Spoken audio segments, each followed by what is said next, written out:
Hello Sunshines! Another mini vlog na naman tayo. At kung inaakala nyo nga kagigising ko lang, ay hindi pa ako natutulog mga mi.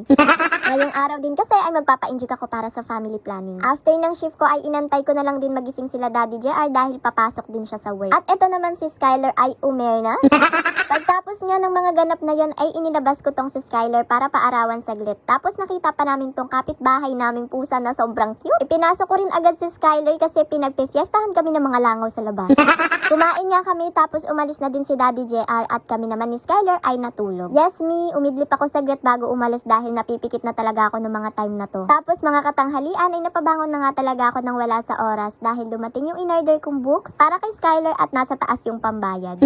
Ang ganda nga ng books na to dahil ang dami na kaso wala sa mood si Skyler tapos kinakain-kain niya lang. Nag-asikaso na nga din ako pagtapos kumain para naman makapunta na ako sa center. Super bilis nga lang at hindi na rin ako nakapag-record sa loob. Pagtapos nga ako interviewin ay na-injection na agad ako. Injectable ang pinili kong family planning na good for 3 months dahil kapag nag-pills ako ay makakalimutan ko lang uminom. Pag uwi ko nga ay nakauwi na si Daddy JR. Maaga siya nakauwi ngayon dahil konti lang daw yung deliver nila. Sayang nga ay hindi niya ako naabutan bago umalis. Edi sana sinamahan niya na lang ako.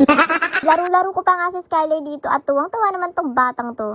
Share ko lang din to guys. Last Friday pa to at ito nga pala yung araw na nagpunta kami sa dental clinic ni Dr. Janine. Located to sa Araceli Building, Balite, Rodriguez, Rizal. Sa tapat to ng Eastern Valley School. Grabe, very aesthetic talaga tong clinic ni Doktora. Instagrammable yarn. Nakaka-excite pa dahil nag-install na nga ng dental chair sa kabilang room. Nag-add na ng room si Doktora dahil love na love niya talagang mga patient niya. Kaya kung may mga dental problems kayo dyan, alam nyo na kung saan kayo pupunta. Maraming ino-offer na service si Doktora. Merong orthodontics, endodontics, biomimetics, aesthetics, prosthodontics, pediatrics, periodontics, and surgery. Kung gusto nyong magpabook ng appointment, ay visit nyo yung page na to na naka-flash sa screen for more information. Pwede din kayong tumawag sa kanila para magpaset ng appointment at kung may iba pa kayong inquiries.